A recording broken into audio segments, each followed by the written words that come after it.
Hi, I'm Nicki French, and I represented the United Kingdom in Stockholm in 2000 with the appropriately entitled Don't Play That Song Again. You are watching ESC Fan TV. Keep watching ESC Fan TV. Ha!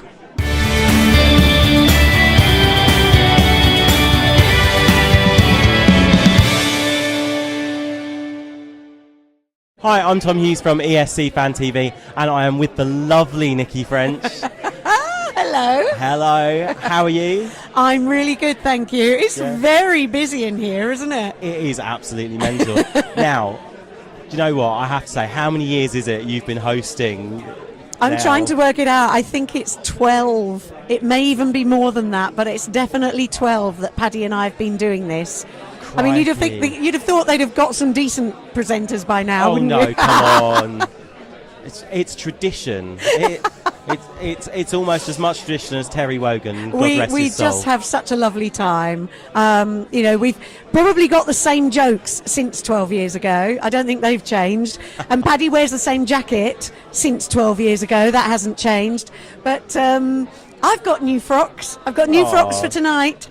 Brilliant. Very excited. Oh, we'll be looking forward to seeing them. So, you're saying 12 years. What's been your favourite experience of hosting the show so far? Gosh, there are so many. I mean, one that does stick in my mind was back in 2015. I'm going to do a plug. I've got this new EP coming out. One of the songs on it is Tonight Again by Guy Sebastian. It was Australia's first ever entry, and he performed at London Eurovision that year, and he was such a lovely guy.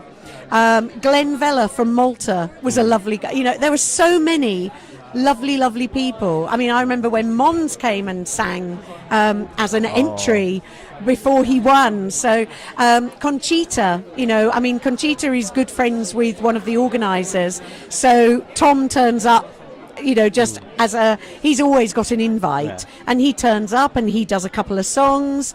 It's amazing. I was going to say, Conchita's the first one I went to, 2014. I think the moment he came in to do his sound check, that is one of my favourite memories, because I saw him turn up, and I'd heard the song, and I'd thought, yeah, it's nice, it's okay. And then he started his sound check, and I just thought, there's no other winner. That has to win this year. It was so amazing. The man has such a voice. Do you know what? Yeah, absolutely phenomenal. Yeah, totally. What do you think makes the London Eurovision party the go-to event of the calendar? One of the things, we try to do it differently from the other Eurovision countries, in that with this one, we don't push them, but we encourage all the artists to, mix up with the audience. The venue is iconic. Everyone knows the Café de Paris. You're in the centre of London, and we have the most enthusiastic crowd. They're such a lovely crowd. And I think also the thing that we do differently is the artists aren't just coming on, singing their song this year and then going. We get in artists from previous years as well. This year we've got 2 or 3. So we try to make it that little bit different and that little bit more personal in a way.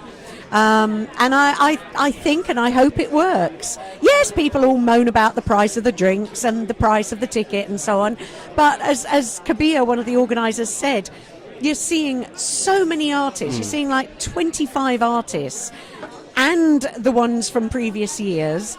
And, to pay for a concert normally for something like that, or just a ticket at a West End show, you are paying a lot more than that. So it's actually quite a bargain, and we've got a special offer on the drinks this year, so people don't need to take out a second mortgage. It's all good.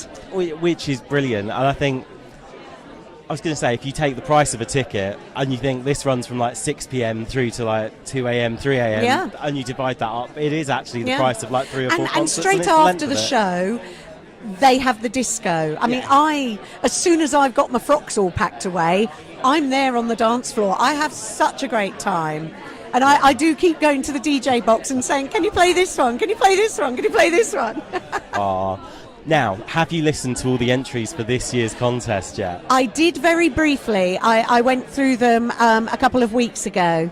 And do you have any I don't have a sneaky hints favourite. for us? No, I really don't have a favourite this year. There's such a mixture of styles and of qualities, and as we all know with Eurovision, it's all very well to watch their videos or to watch their national finals where they don't have to do live vocals. When they've got to do it live, that's when it sorts out the men from the boys. Yeah, I was going to say, totally different. Yeah.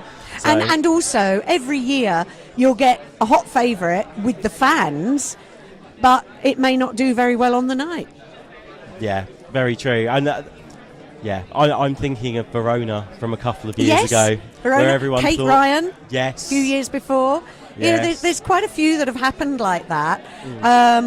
Dare I say, ours was one of them. You know, when I did it, we were quite high in the betting, and then it just didn't work on the night. You know, people didn't give us the votes. Which was a shame. No, I I loved that one. I know, me too. On a loop.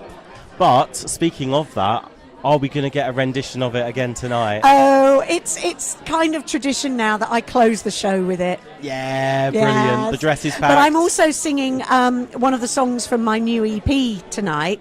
So that is very, very, very different to Don't Play That Song Again. And so that's going to be a bit of serious stuff in amongst all the fun. Oh, fantastic. Well, we look forward to hearing In a brand new frock. Hey! And we look forward to seeing the brand new frock as well. And I'll be honest, I just love dancing to Don't Play That Song Again. Oh, thank you. So that's going to be the one thing I love doing. That's what we want to hear. Brilliant. I've been Tom Hughes. Thank you so much for joining us for an interview. Thank you so much. And you're watching ESC Fan TV.